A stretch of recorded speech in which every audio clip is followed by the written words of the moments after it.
Hello and welcome to SPMIS Academy. Today we'll analyze important newspaper articles of 7th October 2024. Please note you can download the PDF version of today's newspaper analysis by clicking the link given in the comment section. This is the list of the topics that we'll be covering from today's newspaper. The first article is a quote. The cost of being wrong is less than cost of doing nothing. देखिए पहले हर Monday को Indian express में किस तरीके का coat आया करता था जिसको हम लोग डिस्कस भी करते थे। पिछले कुछ महीनों से उन्होंने डिसकंटिन्यू कर दिया था ऐसे कोट्स देना, बट वापस से उन्होंने इंडियन एक्सप्रेस ने ऐसे कोट्स देना शुरू किया है। तो जब जब वो इस तरह के कोट्स लाएंगे तो हम लोग उसको न्यूज़पेपर एनालिसिस में डिस्कस करेंगे, क्योंकि इस तरह के कोट्स का डिस्कशन जो है वो एसे राइटिंग के लिए plus GS paper 4 ethics and integrity के लिए हेल्पफुल हो सकता है। देखते हैं इस दिए हुए कोट के बारे में। The cost of being wrong is less than cost of doing nothing. तो यहाँ पे मैं फिर सजेस्ट करूंगा कि आप लोग इस वीडियो को यहाँ पॉज करें और फिर खुद से सोचें एक बार कि इस टॉपिक से रिलेटेड आप क्या क्या आइडियाज आपके दिमाग में आ रहे हैं। जो भी आइडियाज आ रहे हैं 5-10 मिनट सोचें और उसके बाद इस डिस्कशन को सुनें और देखें कि क्या आपने मोर और लेस वो आइडियाज सोचे थे जो यहाँ इस आर्टिकल में बताया गया है। क्या कुछ नया आपने सोचा या फिर यहाँ से कुछ नया सीखने को मिला कि नहीं, क्योंकि यही जो ब्रेनस्टॉर्मिंग एक्टिविटी हम लोग करते हैं that is to be done in essay writing paper. जी, जो हमारा पेपर 1 होता है वहाँ पे भी हमें ब्रेनस्टॉर्मिंग करना होता है और जो जो पॉइंट्स निकल करके आते हैं उससे फिर हम लोग ऐसे लिख पाते हैं। तो ठीक है, अब चलते हैं डिस्कशन पे। देखते हैं कि ये जो कोट है the cost of being wrong is less than cost of doing nothing, इसका एग्जैक्टली क्या मतलब है। देखिए, ये जो कोट है ये बेसिकली एक डायलेमा को एक्सप्लोर कर रहा है। डायलेमा मतलब a situation where we are caught in two minds और and this dilemma is of action versus inaction, कि हम एक्ट करें इन अ पर्टिकुलर सिचुएशन और नॉट।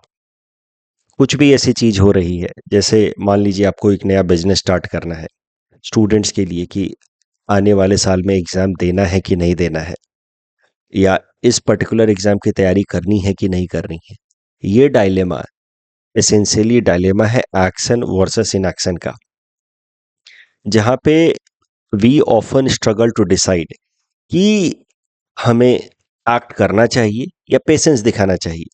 दोनों ही केस में क्या करें कि ना करें, ये जो डायलेमा है इसमें मेन लक्ष्य यही होता है कि भविष्य में हमें रिग्रेट ना हो। तो main goal is to avoid future regret, and regret is a kind of common human experience. All of us will have one or the other regret for doing something or not doing something in the past. So actions taken or not taken in the past leads to rise of human regret. और हम लोग उस regret को ही avoid करना चाहते हैं। हम चाहते हैं कि फ्यूचर में हमें कोई तरीके का regret ना रहे, मलाल ना रहे। इसीलिए हम चाहते हैं कि हम सोच समझ करके फैसले लें, या तो एक्ट करें या एक्ट ना करें। बट ये डायलेमा रिजॉल्व कर पाना बड़ा कठिन है किसी भी पर्टिकुलर सिचुएशन में। ये पर्टिकुलर बिजनेस स्टार्ट करें या ना करें, ये अगर आप एक ब्यूरोक्रेट हैं तो ये पर्टिकुलर पॉलिसी को इम्प्लीमेंट करें ना करें, गवर्नमेंट है, पॉलिसी मेकर हैं, तो पर्टिकुलर लॉ लाएं कि ना लाएं, ये डायलेमा हमेशा ही रहेगा एट इंडिविजुअल लेवल या फिर ऑर्गेनाइजेशन लेवल। ऑर्गेनाइजेशन चाहे वो कॉमर्शियल ऑर्गेनाइजेशन हो चाहे नॉन कॉमर्शियल हो। फॉर एग्जांपल आप इलेक्शन चीफ इलेक्शन कमिश्नर हैं, तो उस ऑर्गेनाइजेशन को आप हेड कर रहे हैं, वहाँ पे भी very often you will be faced with such dilemma कि इस पर्टिकुलर सिचुएशन में हम एक्ट करें या इस सिचुएशन को जाने दें।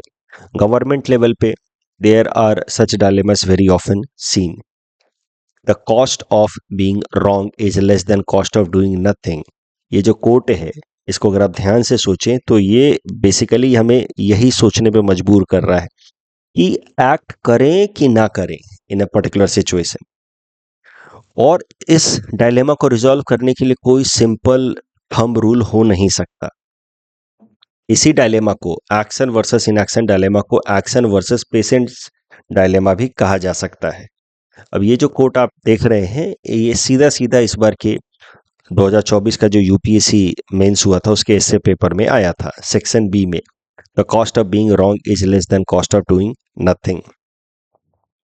अब अगर इस आर्गुमेंट को फर्दर डेवलप किया जाए तो इसमें लोगों का ओपिनियन जो होता है इन जनरल डिवाइडेड होता है।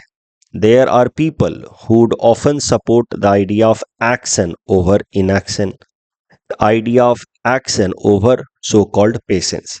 और ध्यान से अगर आप देखें तो ये जो कोट है, इडियम है, ये भी इसी आइडिया को सपोर्ट कर रहा है इम्प्लिसिटली कि cost of being wrong is less than cost of doing nothing. कुछ ना करने से अच्छा है कि कुछ कोशिश करें और उसमें भले हम नाकामयाब हो जाएं, गलती हो जाए। तो this quote is essentially supporting the idea of pro action, we must take action. तो इस आइडिया को अगर फर्दर बिल्ड किया जाए तो वी मे आर्ग्यू कि time and opportunities are beyond human control. कभी कभार ही मौके आते हैं, सही वक्त आता है और उस वक्त एक्ट ना करना would be seen as laziness या इनडिसाइसिवनेस। और इसी कारण से ज्यादातर लोग बिलीव करते हैं कि we must act when there is opportune time. एक इस तरीके का सोशल एक्सपेरिमेंट भी कराया गया था कई सारे लोगों के ऊपर इन 2021, जहां पे most of the people preferred and they did not just preferred theoretically but they also acted in that manner कि अगर सही मौका आएगा तो we must act rather than not acting. इसी कॉन्टेक्स्ट में एक जर्मन सोशोलॉजिस्ट है मैक्स वेबर, इनका नाम आपने सुना होगा। अगर सोशोलॉजी ऑप्शनल आप पढ़ रहे हैं तब तो जरूर ही सुना होगा। पब्लिक एडमिनिस्ट्रेशन में भी इनका नाम सुना होगा। तो उनका एक राइटिंग है the Protestant ethic and spirit of capitalism, जहां पे वो आर्ग्यू करते हैं कि जो प्रोटेस्टेंटिज्म होता है which is a branch of Christianity, it has always supported the idea of hard work and action, continuous action. एक एक इसी से रिलेटेड कोट होता है, वर्क एंड अचीव और डाई ट्राइंग। कोशिश करके कामयाब बने या कोशिश करते करते मर जाए, but you must try. That is the central ethics even in Protestantism, ऐसा मैक्स वेबर कहते हैं। You keep on, you must keep on trying. ये है the central idea of Protestantism and not just Christians who most Protestantism is a branch of Christianity। और max weber कहते हैं कि not just Protestants या Christians follow this idea but many people in general follow this philosophy. You must keep on trying, you must keep on engaged in constant work, क्योंकि cost of being wrong, if you act and you may end up on the wrong side, that is still okay rather than not acting and then regretting in future। अगर government level पे बात की जाए तो अगर सही मौके पे एक्ट ना किया जाए तो इस सिचुएशन में कहा जाता है पॉलिसी पैरालिसिस।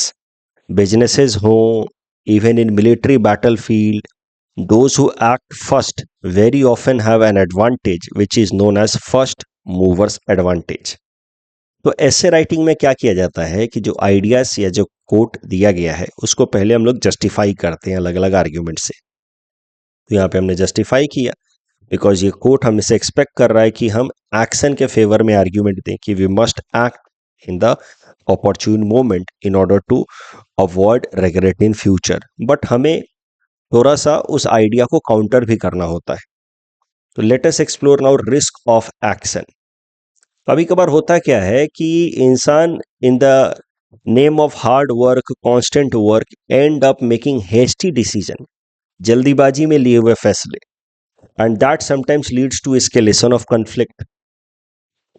मिलिट्री कॉन्फ्लिक्ट्स बढ़ जाते हैं जबकि सॉल्यूशन जो है वो डिप्लोमेटिक तरीके से निकाला जा सकता था, ईजियर, बिना ज्यादा डैमेजेस के सॉल्यूशन पॉसिबल था through diplomatic approaches. But many times हम लोग in the name of action we escalate the situation.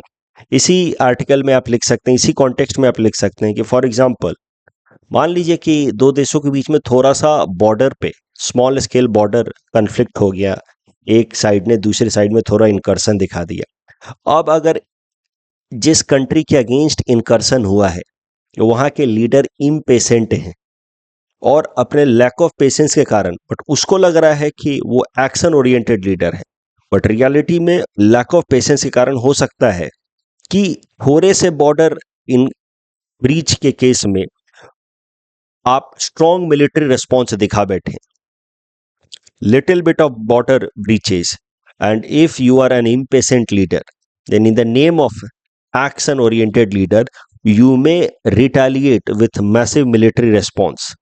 You may prefer military response over diplomacy. और उससे होगा क्या कि अगर सामने वाला जो लीडर है वो भी आप ही की तरह हेस्टी डिसीजन लेने वाला है तो वो भी रिटेलिएट करेगा और एक छोटा सा कन्फ्लिक्ट escalate हो सकता है, and that may lead to significant cost for both parties in form of loss of lives. तो कई दफा हम लोग in the name of action end up taking hasty, unthought decisions, and that leads to multiple times of side effects या casualties that could have been avoided had we taken a diplomatic thoughtful decision. यही situation हाल फिलहाल में देखी जा रही है Israel और Iran के बीच में, और वर्ल्ड कंट्रीज को डर लग रहा है कि this conflict that has arisen between Israel and Iran में लीड टू वर्ल्ड वॉर 3, क्योंकि दोनों ही साइड्स के जो लीडर्स हैं वो rather than taking diplomatic approach are showing hasty military based action, and they are in the name of action oriented uh, application of their decisions, they are seemingly acting in haste manner. तो Israel Iran conflict जो मौजूदा time में शुरू हुआ है, this conflict can be resolved through diplomatic means, but many world leaders now fear that this may escalate into larger war, even up to the level of World War 3, because both sides and their leadership in the name of action oriented leader are acting in haste manner. तो ये जो dilemma है जिसको हमने कहा कि action versus inaction dilemma है, इसको एक्शन वर्सेस पेशेंस डायलेमा भी कह सकते हैं, और पेशेंस का अपने आप में एक महत्व होता है. Sometimes no action does not mean laziness.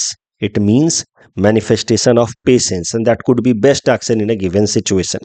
इसी कॉन्टेक्स्ट में एक एंशियंट वॉर स्ट्रैटेजिस्ट हैं चाइना के सुनजू, उनका कोट काफी पर्टिनेंट हो सकता है. सुनजू ने बुक लिखी है द आर्ट ऑफ वॉर. वो चाइना के कौटिल्य कहे जा सकते हैं. तो भारत में कौटिल्य ने अर्थशास्त्र लिखी है, वहां पे आर्ट ऑफ वॉर है. सुनजू का कोट है इस आर्ट ऑफ वॉर में, वो लिखते हैं the wise win before the fight while the ignorant fight to win. तो जो समझदार लोग होते हैं वो फाइट को अवॉइड करते हैं जितना हो सके, जबकि जो इग्नोरेंट होते हैं वो हर बात पे in the name of being action oriented person they are ready to fight. हर सिचुएशन में फाइट करने के लिए तैयार होना समझदारी नहीं है. Sometimes it is wise not to fight and yet arrive at a beneficial outcome. यानी कि this particular quote exemplifies the importance of patience. It supports the idea of strategic and efficient in decision making. It supports the idea of diplomacy over enthusiastic military action. It supports the idea of patience over enthusiasm. तो चाहे business हो, चाहे managing foreign relations हो, चाहे making military actions ho, it's always virtuous, it's always right to get guided by patience, because that will give a long term yield. ध्यान रहे, not all inactions are manifestation of laziness. कभी कभार कुछ ना करना भी सबसे समझदारी वाली बात होती है. कुछ ना करना हमेशा ही लेजीनेस का प्रतीक या साइन नहीं होता है. Sometimes inactions could be sign of patience. Inaction could be part of carefully crafted larger plan. Conclusion में आपको क्या लिखना है? कंक्लूजन में लिखना है कि देखिए, आप एक्ट करें या ना करें, ये तो उस पर्टिकुलर सिचुएशन पे डिपेंड करेगा, और एक यूनिवर्सल एब्सोल्यूट गाइडलाइन नहीं हो सकता कि हमें एक्ट करना ही है या नहीं करना इन ए पर्टिकुलर सिचुएशन। और ऐसा भी कभी संभव नहीं हो सकता कि आपको पूरी तरीके से क्लैरिटी मिल जाए बिफोर टेकिंग अ डिसीजन कि यहाँ पे एक्ट करना समझदारी है या एक्ट ना करना समझदारी है। ऐसा कभी संभव नहीं है। इसीलिए कभी कभार आपको मैं बोलता हूँ क्लास में, आपको अगर याद आ रही हो बातें तो, कि नदी किनारे बैठ करके हम नहीं गिन सकते कि नदी के अंदर कितने क्रोकोडाइल्स हैं।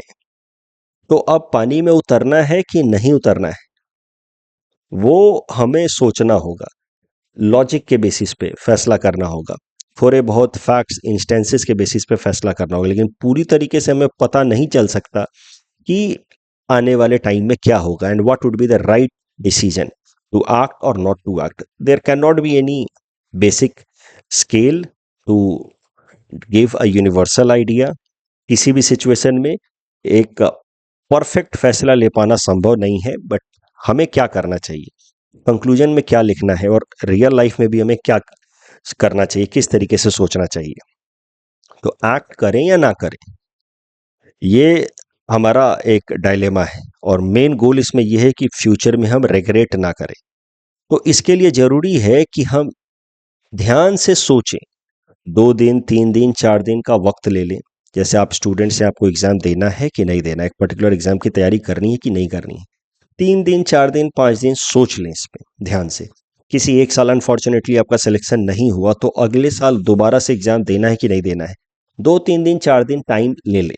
लेकिन बी माइंडफुल कि आप परफेक्ट आंसर पर अराइव नहीं कर सकते, थोड़ा सा रिस्क तो इन्वॉल्व होगा ही। रिस्क होगा तो पॉसिबिलिटी ऑफ बेनिफिट भी होगी। सारी चीजों को ध्यान में रखते हुए फिर फैसला लें।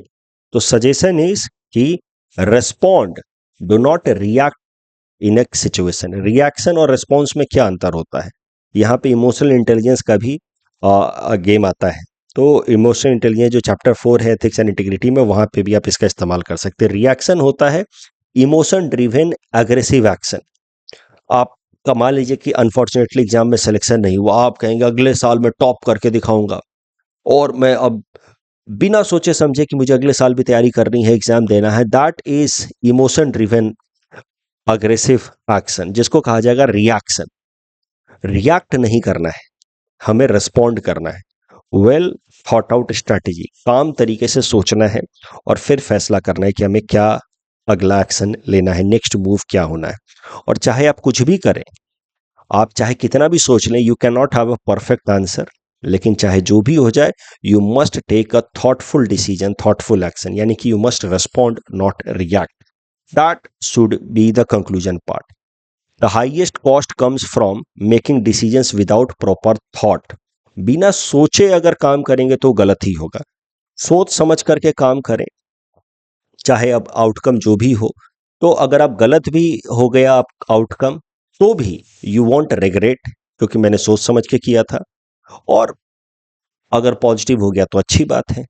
तो कंक्लूजन कुछ ऐसा लिखना है कि चाहे यू एक्ट और you don't act, you must take the decision after a proper thought given to the particular issue या situation, and you must respond not react। Emotional outburst नहीं होना चाहिए। तो ये जो टॉपिक हमने डिस्कस किया है, इस पे यूपीएससी ने इससे पूछा, वहां पे 1000 से 1200 वर्ड्स में आपको इससे लिखना होता है। आप कोशिश कीजिए, क्योंकि आपके बाकी क्लासेज भी हैं, आप कोशिश कीजिए 400 से 500 वर्ड्स का एक एस्से लिख करके एसपीएम स्टूडेंट्स पोर्टल पे सबमिट करें आप लोग। हम लोग उसको चेक करके आपको फीडबैक देंगे। एस्से राइटिंग जो basic introduction, main body, conclusion जैसा बना करके लिखें। कोशिश करें पैराग्राफ वाइज लिख करके दें, इसी आइडिया को इलैबोरेट करें। हम लोग चेक करके आपको फीडबैक देंगे एस्से पे। तो बेसिकली शॉर्ट एस्से आप लिखें आज और उसको सबमिट करें। The next article is about Jal Jeevan Mission. This topic is important from our syllabus GS paper 2 governance point of view. Also important from our syllabus GS paper 5 Assam issues point of view. जल जीवन mission के बारे में अगर देखा जाए तो हमारे प्रधानमंत्री नरेंद्र मोदी जी ने साल 2019 में अपने इंडिपेंडेंस डे स्पीच में जल जीवन मिशन इनिशिएटिव अनाउंस किया था कि भारत सरकार अब जल जीवन मिशन लेकर के आएगी। जल जीवन मिशन के 2 कंपोनेंट हैं।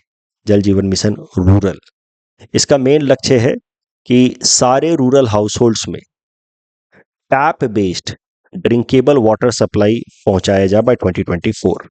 इसके लिए लगभग 16 करोड़ रूरल हाउसहोल्ड्स में functional household tap connection provide किया जाना था in next 5 year from 2019 to 2024। और इसके लिए टैगलाइन दिया गया, जल जीवन मिशन रूरल के लिए टैगलाइन दिया गया, हर घर जल कैंपेन। जल जीवन मिशन रूरल कंपोनेंट को इंप्लीमेंट करने की जिम्मेदारी दी गई मिनिस्ट्री ऑफ जल शक्ति को। और ये जो स्कीम है जल जीवन mission, it is a central sponsored scheme, मतलब भारत सरकार और स्टेट गवर्नमेंट्स मिलकर के इंप्लीमेंट करेंगी। इसका दूसरा कंपोनेंट भी स्टार्ट किया गया 1 साल बाद, जल जीवन मिशन अर्बन, जिसको इंप्लीमेंट करने की जिम्मेदारी दी गई ministry of housing and urban affairs. इसका लक्ष्य है कि जितने भी स्टैट्यूटरी टाउन्स हैं, अर्बन एरियाज हैं, वहां पे एक फंक्शनल टैप की मदद से वाटर सप्लाई अवेलेबल कराया जाए।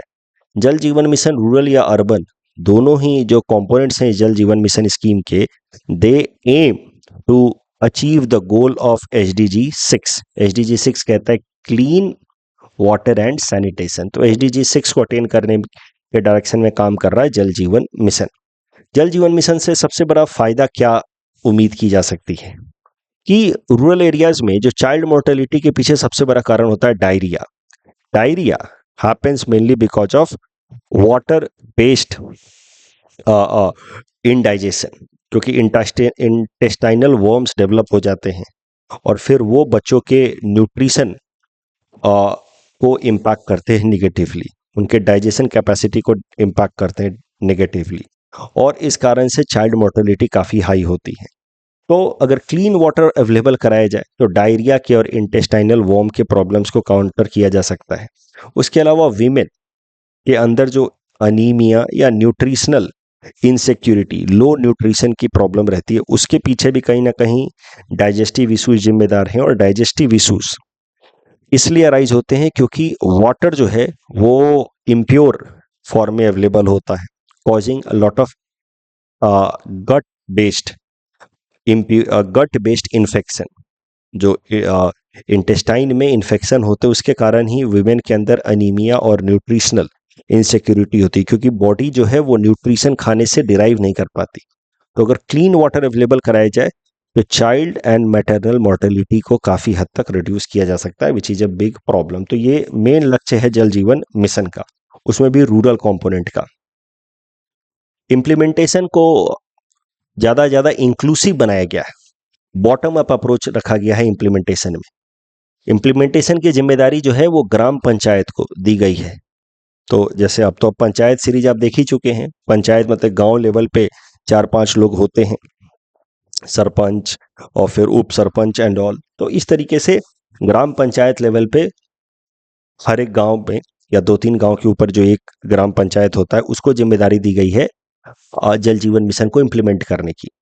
ग्राम पंचायत लेवल पे पानी समितिज बनाए जाते हैं। पानी समितिज, इसका टेक्निकल नाम है सब committee of gram panchayat for water under जल जीवन मिशन। ये इसको शॉर्ट में कहा जाता है पानी समिति। पानी समिति जो है वो ग्राम पंचायत लेवल पर बनाया जाता है, which is headed by sarpanch या उप सरपंच या ट्रेडिशनल विलेज हेड। और उसका काम होता है बेसिकली जल जीवन मिशन को इम्प्लीमेंट करना एट ग्राम सभा लेवल। तो ग्राम सभा 1 या 2 गांव को मिला करके जितने भी वहाँ पे 18 ईयर से उससे ज़्यादा एज के लोग हैं वो हो गए ग्राम सभा। उनमें से कुछ लोग इलेक्ट होकर के आते हैं ग्राम पंचायत। ग्राम पंचायत का काम होता है कि पानी समिति एक अलग से कमिटी बना दे with in the gram panchayat, जिसका काम होगा जल जीवन मिशन को इम्प्लीमेंट करना। और देश में लगभग 3.5 लाख पानी समितिज बनाए गए हैं अलग अलग रूरल लेवल पे। और पानी समितिज को फंड मिलता है टू इम्प्लीमेंट जल जीवन मिशन। लेकिन फंड ऐसे ही नहीं मिल जाता है, स्टेज बाय स्टेज जब काम कंप्लीट होता है तो उस काम का इमेज निकाल करके, फोटो निकाल करके पोर्टल पे अपलोड करना होता है जल जीवन मिशन पोर्टल पे। तो फिर next set of fund release होता है। इससे क्या होता है कि एफिशिएंट यूज ऑफ फंड भी इंश्योर कराया जाता है, प्लस करप्शन के प्रॉब्लम, डाइवर्जेंस ऑफ फंड से भी बचा जा सकता है। उसके अलावा वीमेन जो हैं ग्राम पंचायत लेवल पे उनको ट्रेनिंग दी जाती है, प्लस उनको किट प्रोवाइड किया जाता है ताकि वो ये बात को इंश्योर करा पाएं कि जो वाटर अवेलेबिलिटी है वो अप टू द मार्क है कि नहीं, एक पर्टिकुलर क्वालिटी को मीट कर रहा है कि नहीं कर रहा है। तो proper training and testing kit are provided to women in order to ensure the smooth and right implementation of जल जीवन मिशन। एक और अच्छी बात है कि जिन जिन परिवारों को जल जीवन मिशन के अंतर्गत टैप कनेक्शन दिया गया है उनको फ्री ऑफ कॉस्ट वाटर नहीं दिया जाता है, एक नॉमिनल फीस लिया जाता है 50 से 60 रुपए का मंथली। ये नॉमिनल फीस क्यों लिया जाता है? ताकि ग्राम पंचायत जिसकी जिम्मेदारी है वाटर अवेलेबल कराना अंडर जल जीवन मिशन, वो अकाउंटेबल बनी रहे, आंसरेबल बनी रहे टू द पीपल। होता क्या है, जिस भी स्कीम के अंतर्गत free of cost resources available कराए जाते हैं, चाहे फूड हो, चाहे वाटर हो, चाहे फ्यूल हो, चाहे फर्टिलाइजर हो, फ्री ऑफ कॉस्ट जैसे ही रिसोर्स अवेलेबल कराया जाता है, जो गवर्नमेंट एंटिटीज होते हैं जिनकी जिम्मेदारी होती है वो रिसोर्स अवेलेबल कराना, उनकी अकाउंटेबिलिटी काफी हद तक डिमिनिश हो जाती है। वो कहते हैं अरे तुमको फ्री में मिल रहा है ना, मिल रहा तो ठीक, नहीं नहीं मिला तो नहीं मिला, कौन सा पैसा लगा है तुम्हारा इस चीज के लिए।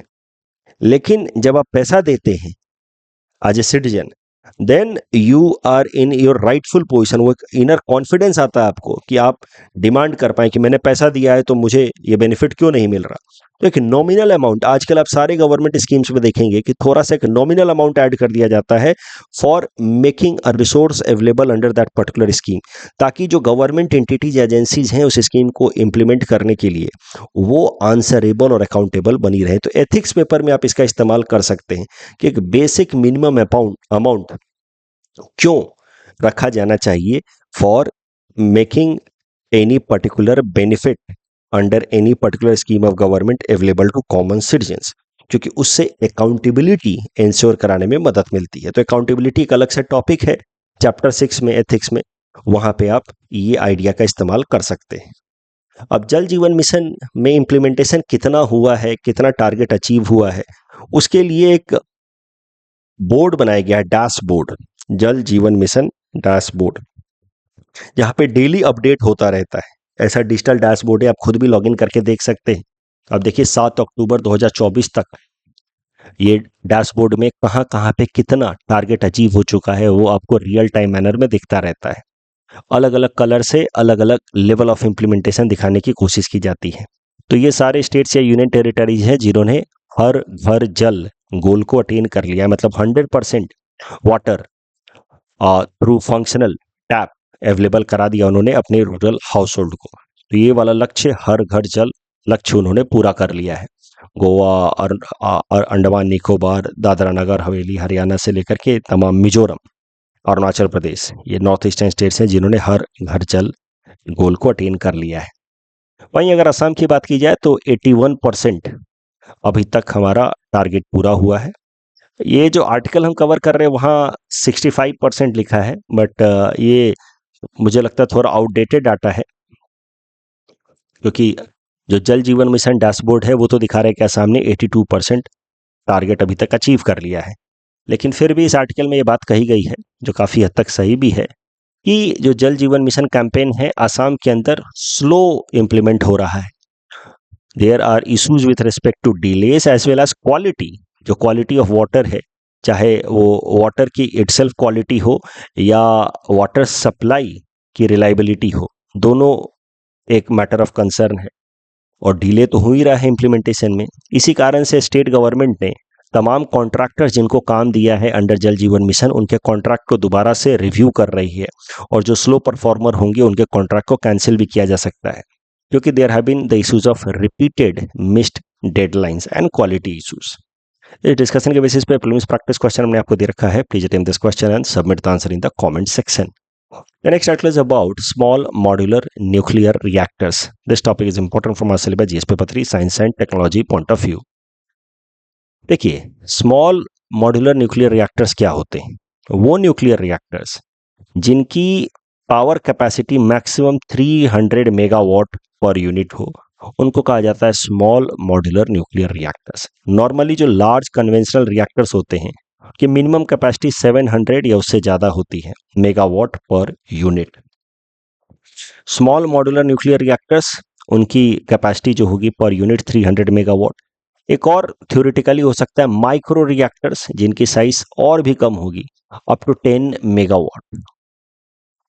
स्मॉल मॉड्यूलर न्यूक्लियर रिएक्टर्स जो हैं ये फ्यूचर में काफ़ी हेल्पफुल हो सकते हैं in ensuring production of low carbon electricity without much risk, क्योंकि लार्ज न्यूक्लियर रिएक्टर्स में लार्ज है तो नेचुरली उसमें अगर न्यूक्लियर एक्सीडेंट हुआ तो रिस्क भी ज़्यादा है।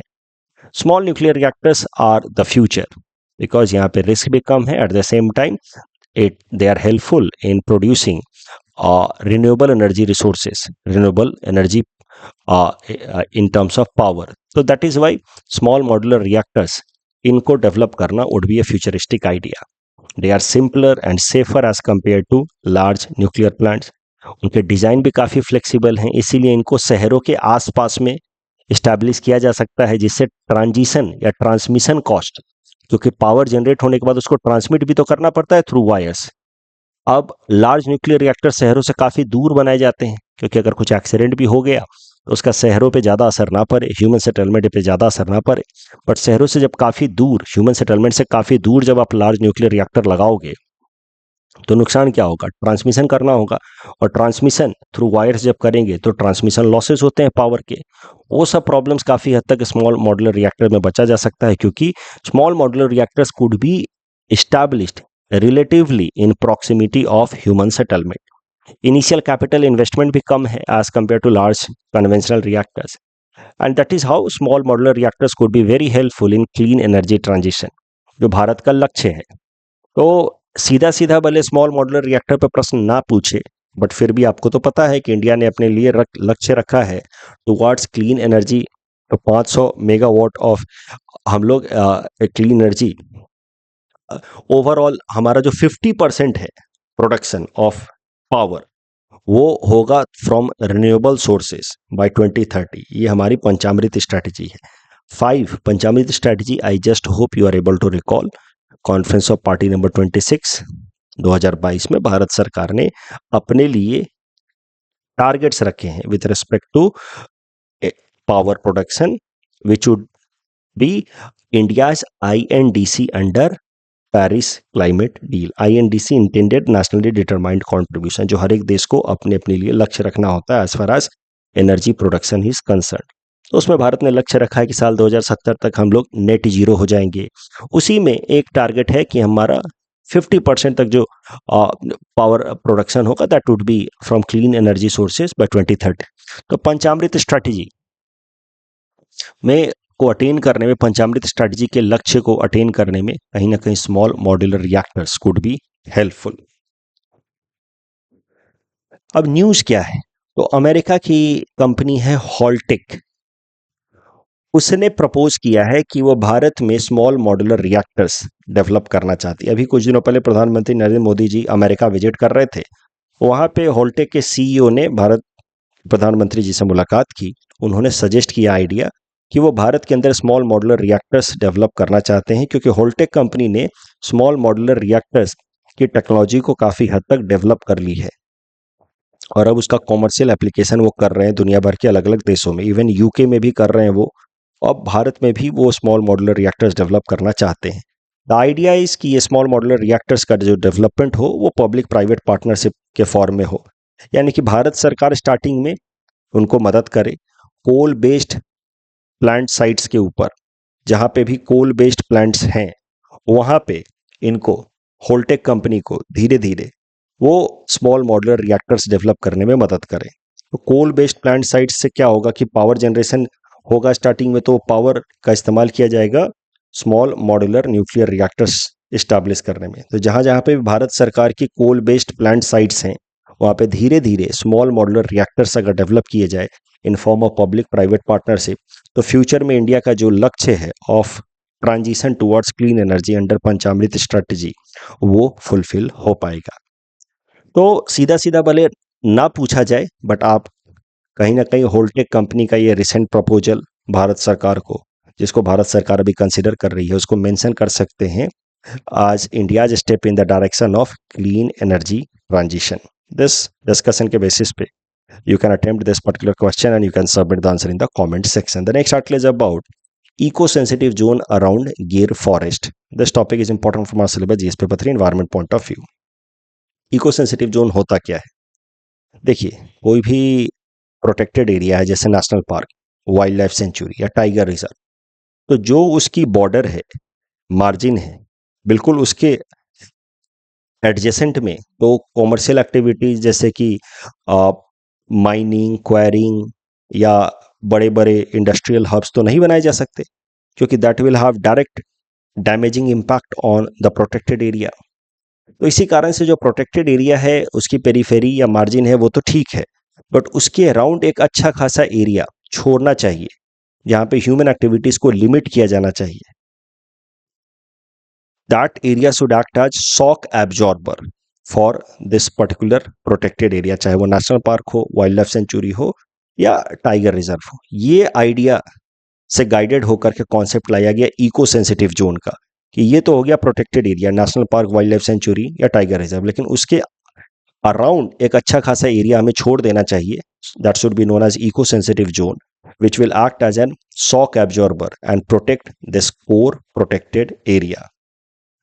इको सेंसिटिव जोन में कुछ एक्टिविटीज पूरी तरीके से प्रोहिबिटेड होते हैं, जैसे commercial mining, stone quarrying, large hydro electric projects, polluting industries, brick kilns, ये सब not at all allowed. But certain activities are allowed but in regulated manner. For example hotels, resorts. तो हम लोग जो रिजॉर्ट वगैरह में जाते हैं ना, काजीरंगा में या इस तरह के जगहों पे, तो वो सारे रिजॉर्ट्स जो हैं वो इको सेंसिटिव जोन्स में बनाए होते हैं या उससे भी बाहर। बट इको सेंसिटिव जोन्स में रिजॉर्ट्स वगैरह बनाए जा सकते हैं after prior permission. Non polluting industries, basic construction and civic communities can be done but in A regulated manner, मतलब प्रायर परमिशन लेना होगा। अगर इको सेंसिटिव जोन में ये एक्टिविटीज करनी है तो ये एक्टिविटीज तो कर ही नहीं सकते, प्रोहिबिटेड है। इको सेंसिटिव जोन डिक्लेयर करता है ministry of environment, forest and climate change after consulting the forest department of respective state government. Eco sensitive zones are declared as per environment protection act of 1986। Eco sensitive zone की बात की जाए तो in general 10 kilometre तक की इसकी width हो सकती है, बट कोई 10 किलोमीटर वाला रूल कंपलसरी नहीं है। If required it can go beyond that also, and in some areas if not needed it can be as less as 100 meters as well. अब करंट कॉन्टेक्स्ट देखते हैं तो गिर नेशनल पार्क जो गुजरात में है, उसके around ministry of environment, forest and climate change ने इको सेंसिटिव जोन डिक्लेयर किए। कई सारे पॉलिटिकल पार्टीज, लोकल बिजनेसेस इसके अगेंस्ट प्रोटेस्ट कर रहे हैं, क्योंकि इको सेंसिटिव जोन डिक्लेयर होते ही कई सारे कॉमर्शियल एक्टिविटीज वहां बैन हो जाएंगे, जिसका सीधा सीधा लोकल इकोनॉमी पे असर पड़ेगा, इसलिए प्रोटेस्ट हो रहा है। गिर नेशनल पार्क की अगर बात की जाए, अच्छा उसके पहले again this is a good example, this protest is a good example of environment versus economy dilemma. ये एथिक्स पेपर में हमेशा ही ये डायलेमा पे प्रश्न आते ही रहते हैं। केस स्टडीज, कोई ना कोई केस स्टडी तो इस पे होता ही है, environment versus economy. Environment protection करेंगे तो इकोनॉमी सफर करता है, बहुत ज्यादा इकोनॉमिक डेवलपमेंट पे फोकस करेंगे, ग्रोथ पे फोकस करेंगे तो इन्वायरमेंट सफर करता है। इकोनॉमिक ग्रोथ पे फोकस करना, over emphasis leads to degradation of environment and vice वर्सा।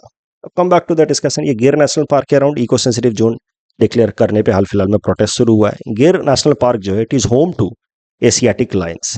अब एशियाटिक लायंस सिर्फ और सिर्फ गिर में ही मिलते हैं।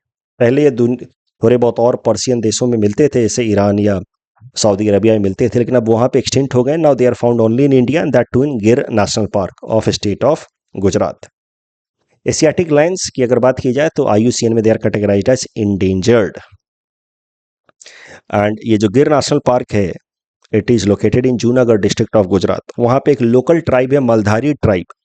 दे are very closely associated to the conservation of the गिर लायंस, इसलिए मलधारी ट्राइब का नाम जो है वो प्रीलिम्स पर्सपेक्टिव से याद रखिएगा। किस स्टेट में मिलते हैं ये पूछा जा सकता है, गुजरात में मिलते हैं। And they are very much associated with conservation of Gir lions या इंडियन लायंस, जिनको हम लोग एशियाटिक लायंस भी कहते हैं। इस डिस्कशन के बेसिस पे प्रीलिम्स प्रैक्टिस क्वेश्चन हमने आपको दिया है। Please attempt this question and submit the answer in the comment section.